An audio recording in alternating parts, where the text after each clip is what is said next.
कृपा से, गुरुदेव भगवान की कृपा से ये दिव्य आयोजन अनुष्ठान यहाँ प्रारंभ हो रहा है। तो अनुष्ठान के 3 नियम है। आपको बता दूं जरा नियम। पहला नियम है एकाग्रता, दूसरा नियम है मौन और तीसरा नियम है अनुशासन। कौन कौन से? पहले एकाग्रता, दूसरा मौन और तीसरा अनुशासन। इन 3 चीजों की आवश्यकता होगी इस दिव्य अनुष्ठान में बैठने के लिए। तो आप सभी से निवेदन रहेगा इन कुछ नियमों को पालन करते हुए हम अनुष्ठान में बैठे, क्योंकि अनुष्ठान के यदि हम नियम पालन करेंगे तो इस दिव्य अनुष्ठान का फल हमें अनंत गुना प्राप्त होगा। और ये धर्म कथा, ये कृष्ण कथा क्या है? कल्प वृक्ष है। निगम कल्प तरोर गलितम फलम। ये है कल्प वृक्ष, वेदों का पका पकाया फल, अर्थात इन वेदों का सार है श्रीमद् भागवत कथा। अब वेद यदि यहाँ से उच्चारित किए जाएं तो क्या आपको समझ में आएंगे? भद्रम कर्णेभिः शृणुयाम देवा, भद्रम पश्येमाक्षभिर्यजत्राः। ये दिव्य वेद मंत्र है। यदि इसी तरह से यहाँ से वेद मंत्र बोले जाएंगे तो कर्णप्रिय तो लगेंगे, लेकिन बहुत कुछ समझ में नहीं आएगा। तो इन्हीं वेदों का सार है श्रीमद् भागवत कथा, जो वेद व्यास जी ने श्री सुखदेव महाप्रभु को सुनाई और सुखदेव जी ने ही ये दिव्य कथा राजा परीक्षित को श्रवण कराई है, और जो कथा परंपरागत हम सभी को भी प्राप्त हुई है। तो कुछ नियमों का पालन करते हुए हम यहाँ बैठेंगे और बड़ी ही सावधानी से दिव्य श्रीमद् भागवत कथा श्रवण करेंगे।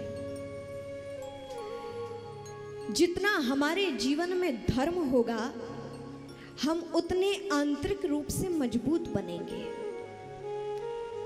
आज क्या है, बाहर से हम मजबूत बन जाते हैं, लेकिन अंदर से हम बहुत कमजोर हो गए हैं। जरा जरा सी बातों पे हम बेहाल हो जाते हैं, व्यथित हो जाते हैं। धैर्य जीवन में नहीं है, सहनशीलता जीवन में नहीं है। हम थोड़ी सी ही बात कोई होती है और उद्विग्न हो जाते हैं, परेशान हो जाते हैं, डिप्रेशन में चले जाते हैं, अवसाद में चले जाते हैं। पहले जीवन में बहुत सहनशीलता थी, धैर्य था, जीवन संयमित था, धर्म था, तो बहुत कुछ उन लोगों ने प्राप्त किया है। आज इन चीज़ों की धीरे धीरे कमी होती जा रही है, जिसके कारण हम भी बहुत व्यथित हैं। जीवन सार्थक नहीं है। तो अपने जीवन को सार्थक बनाने के लिए, मंगलमय बनाने के लिए आप सब यहाँ विराजमान हैं।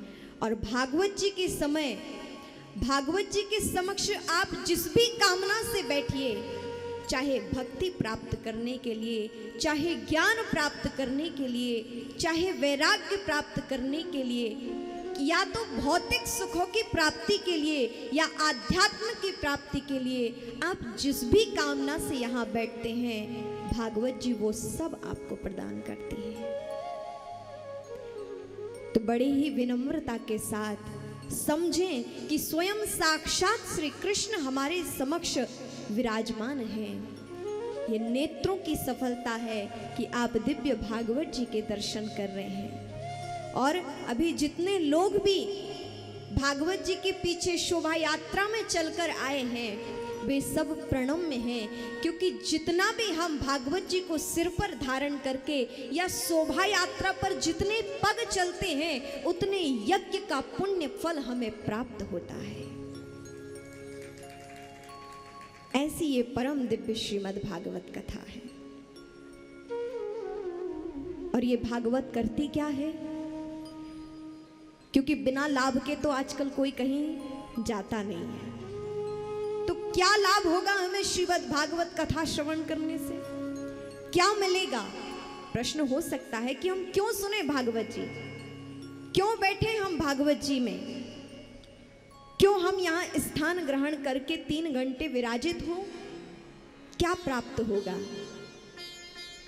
तो सुखदेव महामुनि कहते हैं, जहां वेद व्यास जी ने लिखा है, सुखदेव महामुनि ने कहा है, राजा परीक्षित ने सुना है, एतस्माद् परम किंचन मनः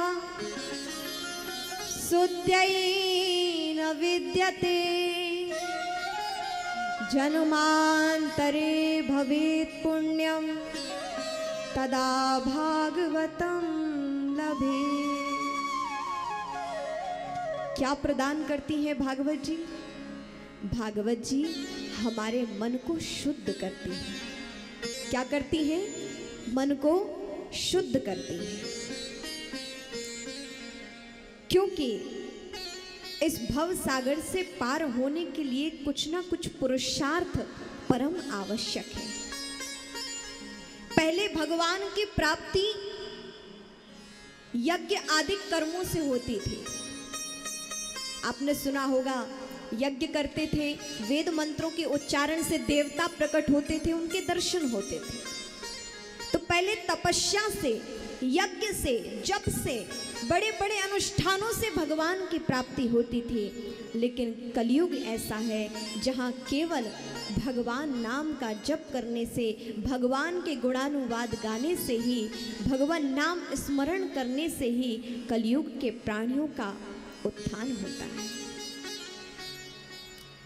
ये साधन सभी व्यर्थ नहीं है कि यज्ञ अनुष्ठान, बल्कि ये है कि हम में आज वो योग्यता नहीं रह गई इन साधनों को जीवन में धारण करने की। आज 3 घंटे यज्ञ हो तो बैठ पाते हैं, 50 बार पैर बदल लेते हैं। होता है कि नहीं? ऐसी कुर्सी पे बैठने की आदत हो गई कि 3 घंटे नीचे नहीं बैठ पाते यज्ञ अनुष्ठान में।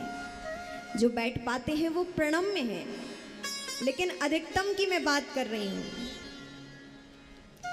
आज हमारा शरीर उतना परिपुष्ट नहीं है कि हम अनुष्ठानों में बैठ पाएं, यज्ञ आदि पूर्ण रूपेण विधि विधान से कर पाएं। है क्या? ऐसी योग्यता आज बहुत कम लोगों में है, लाखों में कुछ लोगों में है।